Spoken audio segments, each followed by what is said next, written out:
Eating more beans and legumes can help with everything from cholesterol control to weight management to relieving constipation. But when it comes to health benefits, one bean stands a bit apart from the rest. Soy has been shown to have unique effects that you don't necessarily get from other beans. And in this episode, we'll talk about why soy is so special and how you can take full advantage of its health-boosting effects. I'm Monica Reinagel, host of the Nutrition Diva podcast.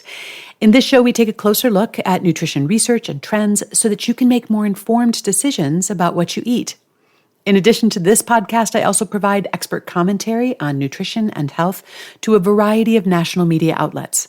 If you'd like to find out about having me present at your next live or virtual event, visit wellnessworkshere.com. And now let's talk soybeans. The biggest thing that sets soy apart from other legumes is the unique concentration of isoflavones. These compounds are quite active in the human body, and they're believed to be the driving force behind many of soy's observed health benefits. But what exactly are isoflavones? They're a type of plant compound called phytoestrogens, which have a similar structure to human estrogen. And this similarity allows them to interact with the estrogen receptors in our bodies, leading to various health effects. However, while they can interact with these receptors, their effects are much weaker than actual estrogen. And there's a lot more to isoflavones than just their resemblance to estrogen. They also have anti-inflammatory and antioxidant effects. They are involved in cell signaling pathways, and they also affect gene expression. These multiple mechanisms help to explain why soy isoflavones have so many positive effects on health.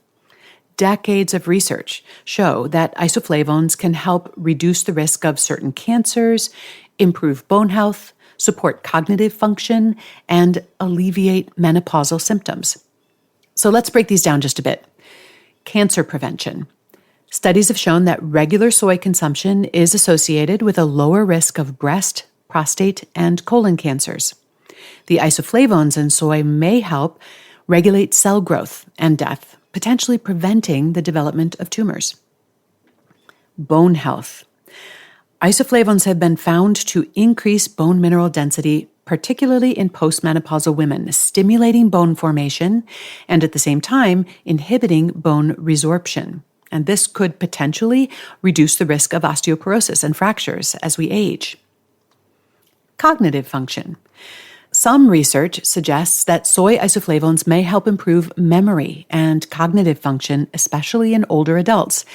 This could be due to their antioxidant properties and their ability to improve blood flow to the brain. And menopausal symptoms. Many women find relief from hot flashes and other menopausal symptoms when they increase their soy intake. The estrogen-like effects of isoflavones may help balance hormones during this transitional period. And most recently, there has been a lot of excitement about the impact of soy isoflavones on skin health. Some new studies have demonstrated that over time, regular soy intake can significantly reduce wrinkle depth, improve skin pigmentation, and enhance hydration. But how much soy is it going to take to get these sorts of benefits? Or more precisely, how much isoflavone does it take? Although the amounts that are used in studies vary somewhat, 50 milligrams of isoflavones a day seems to be kind of a sweet spot. And you can get that much from about 2 servings of traditional soy foods a day. For example, a cup of soy milk, or a serving of edamame, or a serving of tofu each provide around 30 milligrams of isoflavones. Tempeh is a more concentrated source, providing about 60 milligrams of isoflavones per serving. But in general, a handy rule of thumb is that a traditional soy food such as tofu or soy milk will provide about 3 milligrams of isoflavones for every gram of protein. I'll say that one more time. About 3 milligrams of isoflavones for every gram of protein.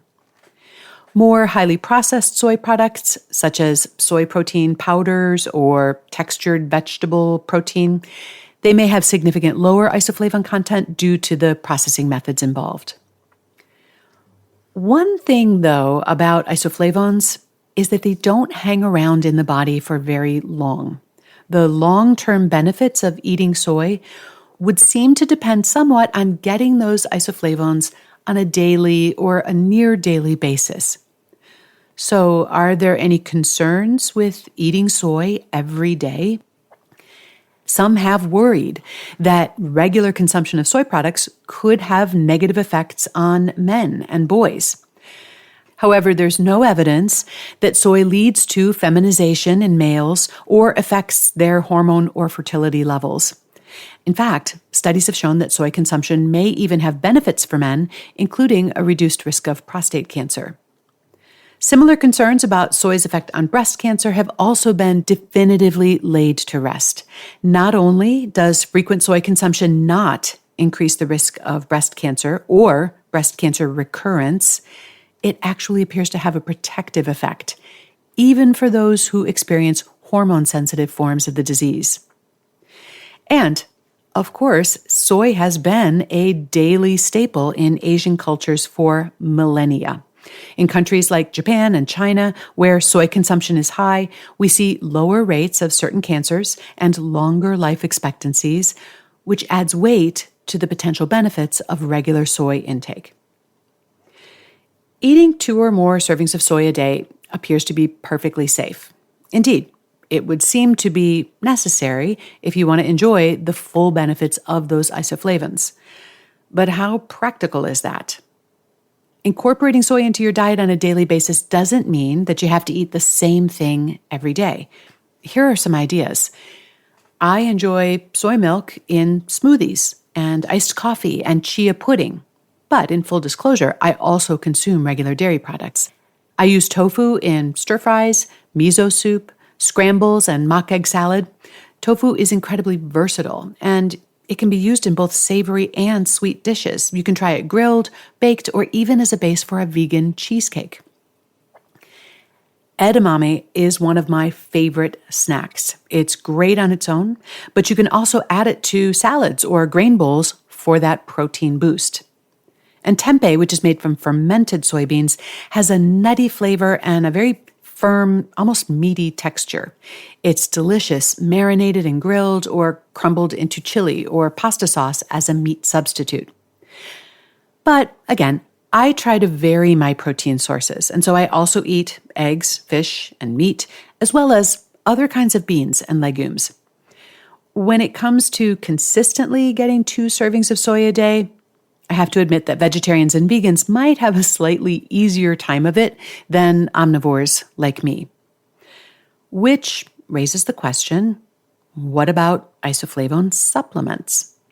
Supplements can be a convenient way to ensure a consistent intake of isoflavones, especially for those who do not consume soy regularly. And there is a solid body of evidence showing their effectiveness. On the other hand, they will not provide the protein, fiber, and other vitamins and minerals that you would get from whole soy foods. So while incorporating soy foods in the diet would be preferable, supplements could be a useful alternative, or even just a way to close the gap between the ideal intake and your typical dietary intake. Whether you choose to incorporate more soy foods into your meals or you opt for a supplement, the evidence suggests that regular soy consumption, regular isoflavone consumption, can have a lot of benefits for your health. If you have a question you'd like me to answer, you can email it to me at nutrition@quickanddirtytips.com. You can also leave me a voicemail at 443-961-6206. If you're looking for more support for healthy weight management, please check out the tools and the resources at wayless.life, where I help people create habits, mindset, and lifestyle that help them weigh less without dieting. That's at wayless.life. And please do check out my other podcast called The Change Academy, where we talk about behavior change. You'll find it wherever you're listening to this podcast right now. Just search for Change Academy. Nutrition Diva is a quick and dirty tips podcast. Our team includes Brandon Getchis, Nathan Sems, Davina Tomlin, Holly Hutchings, and Morgan Christensen. That's it for me. Thanks so much for listening. I'll see you next week.